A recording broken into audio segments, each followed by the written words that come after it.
All right, welcome back, everyone. Today, we're kicking off a brand new explainer, and honestly, we are going on a bit of a detective journey. We're going to use our virtual whiteboard here to map out all the clues as we dive into exploring mixtures and their separation. Now, before we really get into the weeds, I want you to stop and think about the absolutely incredible hidden chemistry that is happening all around you literally every single day. Just think about this everyday mystery for a sec. How in the world do we get those pure, white, sweet crystals of sugar from tall, green, fibrous sugarcane plants? Or, how can a doctor take just one tiny drop of blood and somehow track down a complex disease like malaria? It sounds kind of like magic, right? Well, it's not. It's actually the brilliant science of separation at work. Okay, let's jump right into this. So here is our roadmap for today's investigation. We'll start with the world of mixtures, then break down solutions, suspensions, and colloids. After that, we'll look at something called the Tyndall effect, explore the heavy-duty techniques to separate mixtures, and finally look at sublimation and chromatography. तो चलो देखते हैं। Okay, section 1, the world of mixtures. It's time to identify our primary suspects. See, before we can even think about separating anything, we really have to know what we're looking at. The reality is, the stuff around us, it's almost never perfectly pure. Imagine drawing a line right down the middle of our board. On the left side, we have homogeneous mixtures. Think of stirring sugar into water. The composition is totally uniform throughout. You can't see the individual sugar parts anymore. Vinegar and aerated sodas are great examples of this too. But on the right side, we've got heterogeneous mixtures. If you mix sand and water, it's just chaotic. The composition is completely non-uniform and you can visibly see the sand particles floating around. Moving right along to section 2. Let's dive a little deeper into the evidence with solutions, suspensions, and colloids. Now that we've got our two broad categories, we need to focus on particle size, the ansesona, because this is the real game changer. Imagine looking at a completely clear glass of salt water. That is a true solution. It's a completely uniform, homogeneous mixture where the solute, the salt, has fully dissolved into the solvent, which is the water. The particles are so unbelievably tiny. Now contrast that with a glass of muddy water. That is a suspension. It's totally heterogeneous. The particles are large. You can easily see them with your naked eye. And if you just leave that glass sitting there, gravity is going to eventually pull those heavy mud particles down to settle right at the bottom. But wait, लेकिन रुको, there is a catch. Nature absolutely loves playing tricks on us. What happens if a mixture looks completely uniform, like a clear solution, but actually isn't? Think about a simple glass of milk.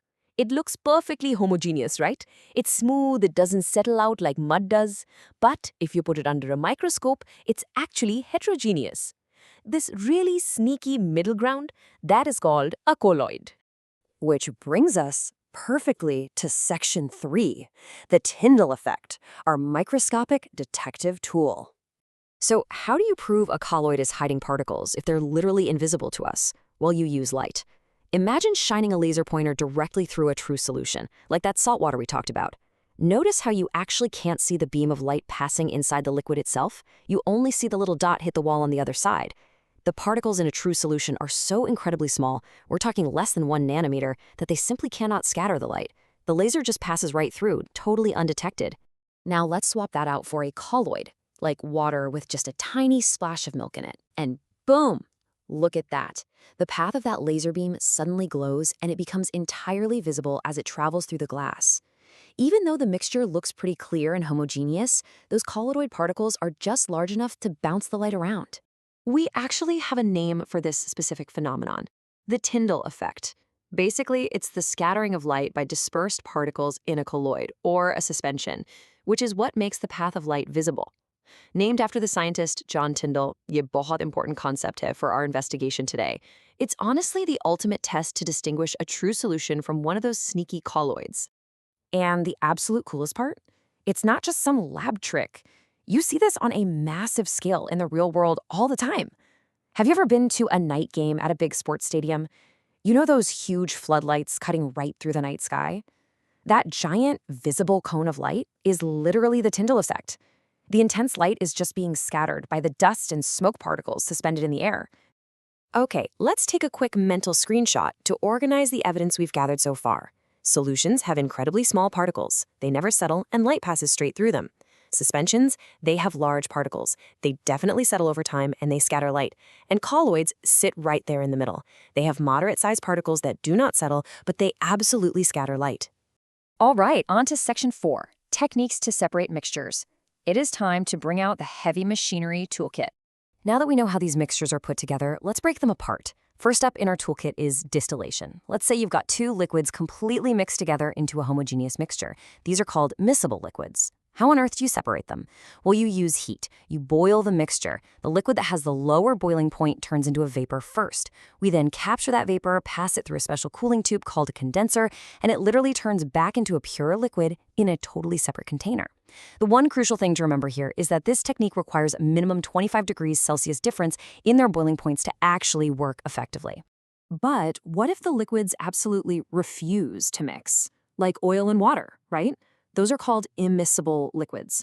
For that, we use a much simpler mechanical setup, a separating funnel.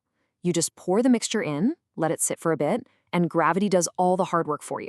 They separate into distinct layers based entirely on their density. The heavier water sinks to the bottom. Then you simply open the little stopcock valve at the bottom, drain the water out, close it back up, and boom, you are left with pure oil at the top. It's elegantly simple, honestly. And finally, section 5, sublimation and chromatography, the absolute magic tricks of chemistry. So, kya lagta hai? What do we do when boiling and draining just aren't going to cut it? Enter the ultimate vanishing act, sublimation. This is what happens when a solid completely skips the liquid phase and turns directly into a gas. Our source gives a fantastic example of this. If you heat up a mixture of camphor and sand, the camphor will sublimate. It turns straight to vapor, rises up, and leaves all the sand behind. And when that vapor hits a cool surface nearby, it instantly turns right back into solid camphor. Dry ice, the solid carbon dioxide they use to keep ice cream cold, it does the exact same thing. And last but certainly not least, paper chromatography. Have you ever wondered what colors actually make up black ink?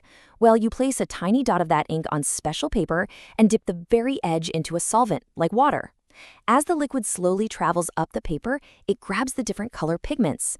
Because each pigment interacts a little differently with the paper and the liquid, they travel up at different speeds.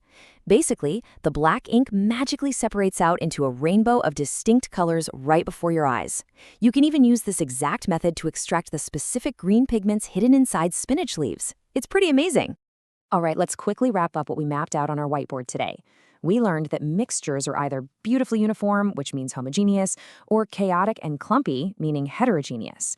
We categorize them as solutions, suspensions, or colloids strictly based on how big their particles are. The Tyndall effect is our handy light scattering tool to expose those tricky, invisible colloids. And finally, whether you're using heat for distillation, gravity for separating funnels, sublimation to make solids vanish, or paper chromatography to erase pigments, choosing the right tool is the ultimate secret to separating literally any mixture. I want to leave you with a provocative thought directly from our source material. Everything we talked about today, this isn't just about fun lab experiments. This is fundamentally about our planet. These separation techniques are exactly how we clean our drinking water, how we purify life-saving medicines, and how we recycle our everyday waste. By mastering these chemistry detective skills, how will you help make our world cleaner, healthier, and more sustainable? Something to think about the next time you see a beam of light cutting through a dusty room.